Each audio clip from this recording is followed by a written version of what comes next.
Hello साथियों, स्वागत करते हैं आप सभी का एक बार फिर से हमारे चैनल जीएस संगम पर। साथियों, आज आप सभी को पता है कि हम उत्तर प्रदेश पुलिस के लिए प्रैक्टिस सेट लगा रहे हैं।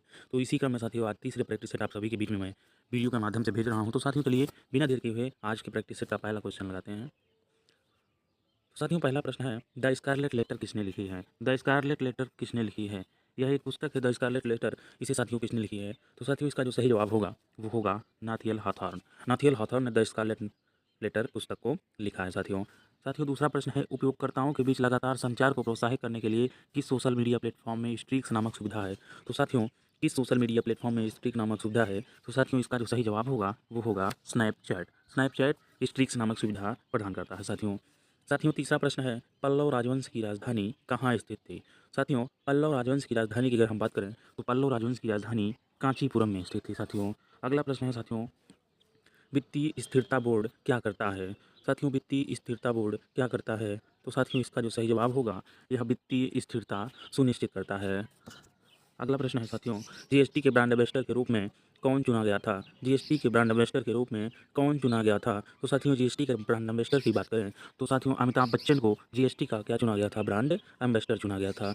अगला प्रश्न है साथियों, निम्नलिखित में से कौन सी रेखा फ्रांस और जर्मनी के बीच की सीमा है? निम्नलिखित में से कौन सी रेखा फ्रांस और जर्मनी के बीच की सीमा है? तो इसका जो सही जवाब होगा साथियों वह होगा सिगफ्रीड लाइन। Siegfried line. अगला प्रश्न है साथियों, विदेश व्यापार महानिदेशालय डीजीएफटी किस मंत्रालय के अंतर्गत आता है? तो साथियों क्या यह सूक्ष्म लघु और मध्यम उद्यम के मंत्रालय में आता है, या विदेश मंत्रालय में आता है, या वित्त मंत्रालय में आता है, या वाणिज्य एवं उद्योग मंत्रालय में आता है? तो साथियों इसका जो सही जवाब होगा वह होगा वाणिज्य एवं उद्योग मंत्रालय के अंतर्गत आता है। आठवां प्रश्न है साथियों, परमाणु ऊर्जा के उत्पादन के लिए कौन सा तत्व आवश्यक है? परमाणु ऊर्जा के उत्पादन के लिए कौन सा तत्व आवश्यक है? तो साथियों परमाणु ऊर्जा के उत्पादन के लिए यूरेनियम आवश्यक है। नौवां प्रश्न है साथियों, नोएडा उत्तर प्रदेश के किस जिले के अंतर्गत आता है? नोएडा उत्तर प्रदेश के किस जिले के अंतर्गत आता है? तो साथियों गौतम बुद्ध नगर जिले के अंतर्गत आता है। 10वां प्रश्न है साथियों, विश्व डाक दिवस कब मनाया जाता है? तो साथियों विश्व डाक दिवस 9 अक्टूबर को मनाया जाता है। 11वां प्रश्न है साथियों, मार्च 2026 तक संघ गृह मंत्रालय का प्रमुख कौन है? अर्थात केंद्रीय गृह मंत्री की बात कहा जा रहा है साथियों। तो नरेंद्र मोदी प्रधानमंत्री, राजनाथ सिंह रक्षा मंत्री और हमारे अमित शाह काका जो हैं यह क्या हैं? गृह मंत्रालय के मंत्री हैं साथियों। 12वां प्रश्न है साथियों, इंडियन नेशनल कांग्रेस की स्थापना किस वर्ष हुई थी? तो साथियों इंडियन नेशनल कांग्रेस की स्थापना की अगर हम बात करें तो यह वर्ष 1885 में हुई थी। 13वां प्रश्न है साथियों, भारत का पहला अंतर्राष्ट्रीय हवाई अड्डा, सॉरी साथियों अंतर्राष्ट्रीय नहीं, भारत का पहला हवाई अड्डा कहाँ पर स्थित था? तो साथियों यह बॉम्बे में स्थित था। 14वां प्रश्न है, भारत में व्यवसायों के लिए सेवाओं हेतु जीएसटी पंजीकरण के लिए थ्रेशोल्ड लिमिट सीमा क्या है? तो साथियों जो थ्रेशोल्ड सीमित की सीमा है वह 20 लाख रुपए की है साथियों। अगला प्रश्न है साथियों, 15वां प्रश्न है, डैश में दुर्भावनापूर्ण फाइलों वाली छवियों का उपयोग हैकर को अपने खाते की जानकारी चुराने या आपके कंप्यूटर को संक्रमित करने में मदद करने के लिए किया जाता है। डैश में फाइलों वाली छवियों का उपयोग हैकर को आपके खाते की जानकारी चुराने या आपके कंप्यूटर को संक्रमित करने के लिए किया जाता है। तो साथियों इसका जो सही जवाब होगा वह इमेज फिशिंग होगा। 16वां प्रश्न है साथियों, क्रोएशिया गणराज्य की राजधानी क्या है? तो साथियों क्रोएशिया गणराज्य की जो राजधानी है वह जाग्रेब है। 17वें प्रश्न की बात करें साथियों, आतंकवाद से लड़ने में सूचना साझा करना किन तरीकों से महत्वपूर्ण हो जाता है? आतंकवाद से लड़ने में सूचना साझा करना किन तरीकों से महत्वपूर्ण हो जाता है? तो ऑप्शन है, यह आतंकवादी संगठनों की सुरक्षा एजेंसियों द्वारा हमलों को अधिक प्रभावी ढंग से समन्वित करने में सहायता करता है, यह अन्य देशों के साथ संबंधों में सुधार करता है, यह अधिकारियों को संभावित खतरों को अधिक तेजी से पहचानने में सहायता करता है, यह सेना की क्षमताओं को मजबूत करता है। तो साथियों इसका जो परफेक्ट आंसर होगा वह होगा, यह अधिकारियों को संभावित खतरों को अधिक तेजी से पहचानने में सहायता करता है। 18वां प्रश्न है साथियों, भारत के किस पड़ोसी देश को थंडर ड्रैगन की भूमि के नाम से जाना जाता है? साथियों थंडर ड्रैगन की भूमि से जाना जाता है साथियों। तो साथियों इसका जो सही जवाब होगा वह भूटान होगा। साथियों अगला प्रश्न है, निम्नलिखित में से कौन सा सोशल मीडिया प्लेटफॉर्म नहीं है? तो साथियों सोशल मीडिया प्लेटफॉर्म की बात की जा रही है तो गूगल सोशल मीडिया एक प्लेटफॉर्म नहीं है बल्कि एक सर्च इंजन है। 20वें प्रश्न की बात करें साथियों तो कहा जा रहा है निम्नलिखित में से किस प्रकार का प्रदूषण संवर्धित त्वरित यूट्रोफिकेशन है। त्वरित यूट्रोफिकेशन है तो साथियों जल प्रदूषण त्वरित यूट्रोफिकेशन है। 1946 अगला प्रश्न साथियों 1946 के विमुद्रीकरण के दौरान आरबीआई के गवर्नर कौन थे। 1946 के विमुद्रीकरण के दौरान आरबीआई के गवर्नर कौन थे। तो साथियों इसका जो सही आंसर होगा वह सीडी देशमुख अर्थात चिंतामण द्वारिकानाथ देशमुख होगा। साथियों हमने पिछले 3 क्लासेस में विमुद्रीकरण 3 बार हुआ भारत में, तीनों के आरबीआई गवर्नर आपको करा दिए हैं। 22वां प्रश्न है साथियों भारतीय संविधान का कौन सा भाग राज्य के नीति निर्देशक तत्वों से संबंधित है। नीति निर्देशक सिद्धांतों से संबंधित है अर्थात डीपीएसपी की बात की जा रही है साथियों। तो भाग 4 क्या होगा, डीपीएसपी से संबंधित होगा। वहीं भाग 2 की बात करें तो भाग 2 नागरिकता और भाग 3 मौलिक कर्तव्य से मूल अधिकार से संबंधित है साथियों। भाग 3 मूल अधिकार से संबंधित है। ए लाइफ मिसस्पेंट किसके द्वारा लिखी गई है। तो साथियों यह पुस्तक जो है वह जवाहरलाल नेहरू के द्वारा लिखी गई है। और किसके बारे में लिखी गई है तो साथियों सूर्यकांत त्रिपाठी निराला के बारे में लिखी गई थी। 24वां प्रश्न है साथियों आसमान के नीलेपन का मुख्य कारण क्या है। आसमान के नीलेपन का मुख्य कारण क्या है। तो साथियों इसका जो सही जवाब होगा वायु के अणुओं के द्वारा सूर्य के प्रकाश का प्रकीर्णन।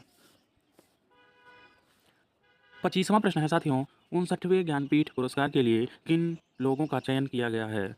किन लोगों का चयन किया गया है। तो साथियों इसका जो सही जवाब होगा वह विनोद कुमार शुक्ल होगा।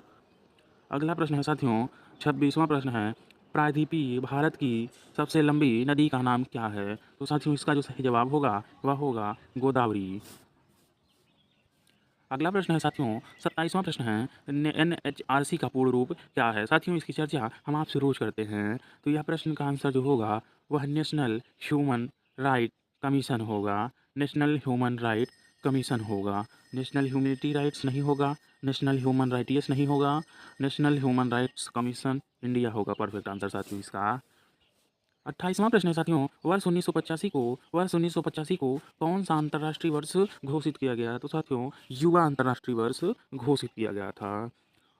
29वां प्रश्न है साथियों डैश अनुसंधान विधियों उत्तरदाताओं की प्रतिक्रियाओं के आधार पर उनसे गहन और आगे की जांच और पूछताछ करने में सहायता करती है। तो साथियों इसका जो सही जवाब होगा वह होगा गुणात्मक। साथियों तीसरा प्रश्न है बीआरआई का पूर्ण रूप क्या है। बीआरआई का पूर्ण रूप क्या है। तो साथियों बेल्ट एंड रोड इनिशिएटिव इसका क्या होगा सही जवाब होगा। 31वां प्रश्न है साथियों डैश विशिष्ट व्यक्तियों को उस संगठन की सुरक्षा को खतरे में डालने की कोशिश करता है जिसके लिए वे काम करते हैं। डैश विशिष्ट व्यक्तियों को उस संगठन की सुरक्षा को खतरे में डालने की कोशिश करता है जिसके लिए वे काम करते हैं। तो साथियों स्पीयर फिशिंग विशिष्ट व्यक्तियों को उस संगठन की सुरक्षा को खतरे में डालने की कोशिश करता है जिसके लिए वे काम करते हैं। 32वां प्रश्न है साथियों पहली बार राष्ट्रीय कृषि नीति कब घोषित की गई थी। तो साथियों वर्ष 2000 में यह घोषित की गई थी। 33वां प्रश्न है साथियों वर्ष डैश में अंतर्राष्ट्रीय मानवाधिकार कानून के प्रवर्तन के लिए संयुक्त राष्ट्र मानवाधिकार आयोग को संयुक्त राष्ट्र मानवाधिकार परिषद द्वारा प्रतिस्थापित किया गया था। तो साथियों वर्ष 2006 में एनएचआरसी को मानवाधिकार आयोग को मानवाधिकार काउंसिल के रूप में प्रतिस्थापित कर दिया गया था। 34वां प्रश्न है साथियों अफ्रीका के आर पार दौड़ लगाने वाले पहले व्यक्ति कौन हैं। तो साथियों इसका जो सही जवाब होगा वह होगा रस्कुक। 35वां प्रश्न है साथियों भारतीय कृषि अनुसंधान संस्थान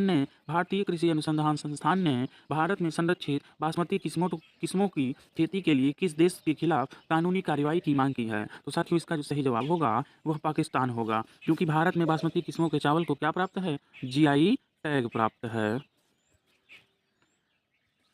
36वां प्रश्न है साथियों कौन सा भारतीय राज्य अपनी अनूठी वारली चित्रकला के लिए जाना जाता है। तो साथियों वारली चित्रकला के लिए महाराष्ट्र जाना जाता है। यहीं पर साथियों आपसे अगर मधुबनी पूछता है तो आप मधुबनी पर बिहार लगाएंगे, ठीक है ना। मधुबनी पर आप क्या लगाएंगे बिहार लगाएंगे। अगला प्रश्न है साथियों चिकनकारी एक पारंपरिक कढ़ाई शैली है। चिकनकारी एक पारंपरिक कढ़ाई शैली है जिसकी उत्पत्ति उत्तर प्रदेश के किस शहर से हुई थी। तो साथियों चिकनकारी की उत्पत्ति लखनऊ से हुई थी।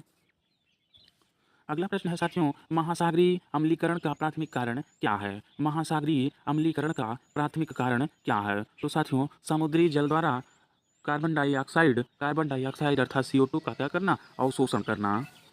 साथियों, अगर आप हमारे टेलीग्राम चैनल को ज्वाइन करना चाहते हैं तो दिए गए QR को स्कैन करके आप हमारे टेलीग्राम चैनल को ज्वाइन कर सकते हैं, क्योंकि यहीं पर आपको यूपीपी के स्पेशल टॉपिक्स